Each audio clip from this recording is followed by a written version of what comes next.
taking India less than an hour then on the final day to get the job done. The final 4 wickets that they needed to register a 188 run win and take a 1-0 lead in this two-match test series. We look back at the test and its key moments and sessions on ESPN Cricket for Match Day with Wasim Jaffer. It's very good morning on a Sunday. Didn't take India long, Wasim, and it might be a very feel-good win for them. Their pride and ego would have been hurt after losing the ODIs. They had to win at least 5 out of 6 of these tests to make it to the WTC final. This is a very satisfying win for India.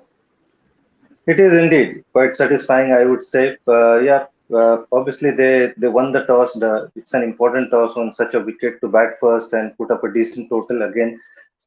It looked like, if I go back, it looked like they probably fall down to 330 to 340, but that 400 total gave them a little bit of space, for their bowlers, for the captain to put the attacking field. And then later on, the bowlers came and did the job. Second inning was pretty good, Shubman Gill and Cheteshwar Pujara got a decent knock. Shubman showed what a class player he is. And then, obviously Bangladesh showed a little bit of fight. Zakir Hassan showed, there's a lot of talent in him, and he could be a player who could be there for a long time.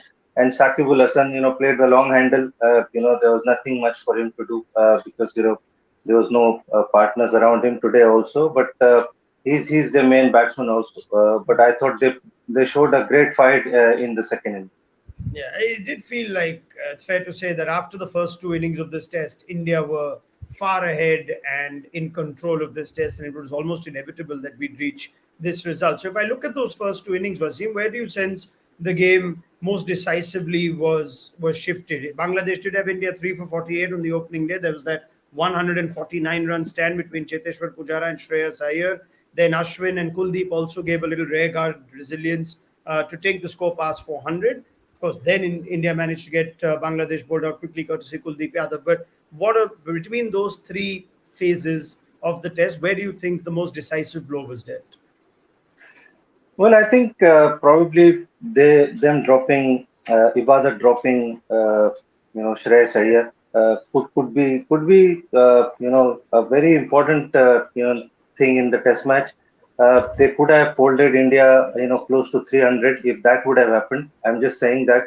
But the way probably Bangladesh batted in the first inning, they were far behind in the game after that. You need to be pretty much neck to neck in a Test match. If you give away such a huge lead, India didn't put them into follow on.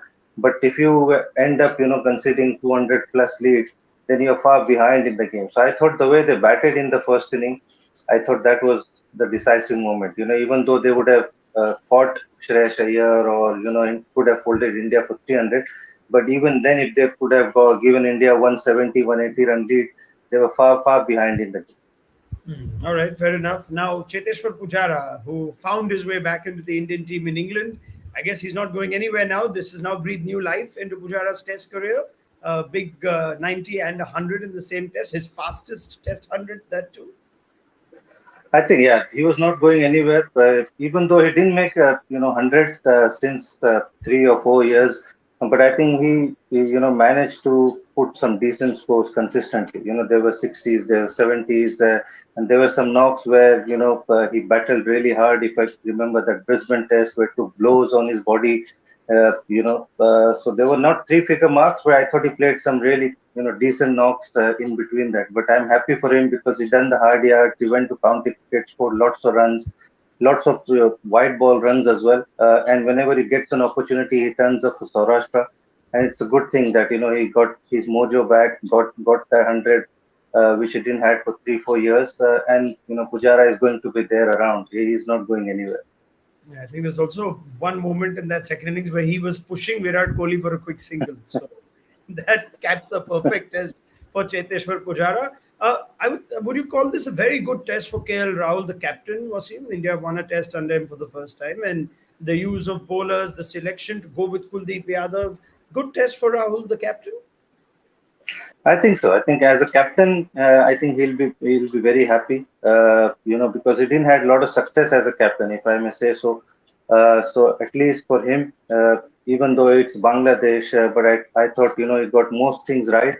But I feel that as a batsman, he needs to do a lot of things right. The way he's batting, I feel he needs to, step up his game a little bit. He's not the old KL Rahul we've seen, and I think he needs to, turn up as a batsman. As a batsman, KL Rahul pretty soon.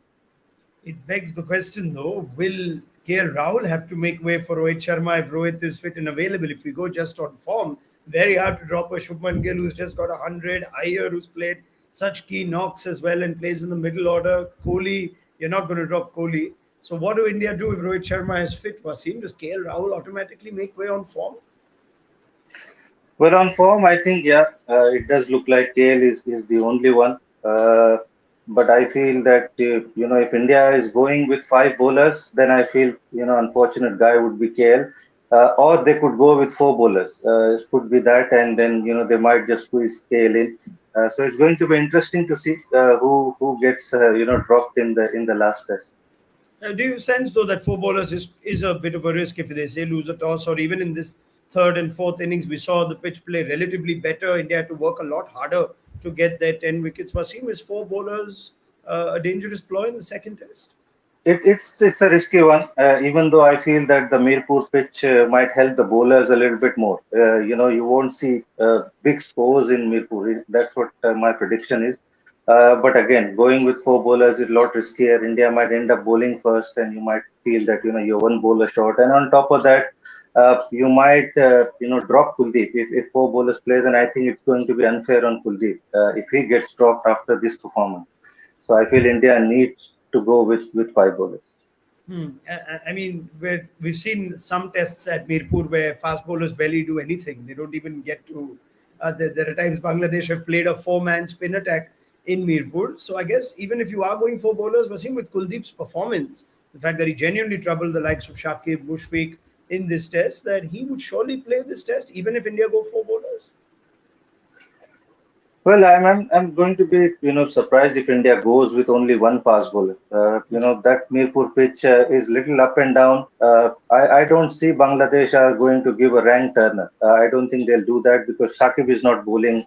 They've only got to rely on Taijul. Mehdi Hassan Miraz is not such a big threat compared to the other bowlers. So I feel they are not going to give a rank turner. If they do, India has got three genuine spinners. So I feel that two fast bowlers is important to play because sometimes it goes up and down a little bit, and you need two bowlers to exploit that situation. All right. Finally, from a Bangladesh point of view, Basim, you mentioned it, that drop chance, and there were quite a few drop chances in the first innings. They'd be ruining that. Also, just the to sum up the intent with which they batted, or just the discipline with which they batted, it didn't look like a team that was even interested in getting close to India's 400, and that's where the game was lost. How would you sort of analyze their performance here? Because they put up a much better fight in this second innings. Well, yeah, that's been the history with Bangladesh. Sometimes they play one inning really really well, but they don't have that perseverance to do that in the second innings, and that's what's needed if you want to win test against good teams. That has happened to them a lot of times. Sometimes they bat really really well in the first inning, but in the second inning they lose that steam, and that's what they need to do. They don't need to fold up like that. Even if some of the batters get out, the other batters need to show that fight which they did in the second innings, and that they need to do consistent on the consistent basis in first and second innings. Otherwise, they'll not end up winning test against really really good teams. They need to turn up in a test match on all 5 days, or especially both innings as a batsman. Are your under 19 boys better in the field, safer in the outfield with their catches, Wasim? They have been so far. Yeah. We've got very strict fielding coach, so they've done really well so far. When we toured Pakistan, they didn't drop a lot of catches, so fingers crossed. Yeah, all right. Well, maybe the senior team can take a leaf or two out of what the under 19s are doing, but they will look back and regret those chances missed. Wasim Jaffer, thank you so much for your time and your thoughts. More from you as the second test comes our way later this week at Mirpur. India can't let their foot off it. It's only a two-test series. They'd like to take away a 2-0 result from here to make their job that much easier for the big series against Australia at home in their race to the final of the World Test Championship. This was ESPN Cricket for Matchday.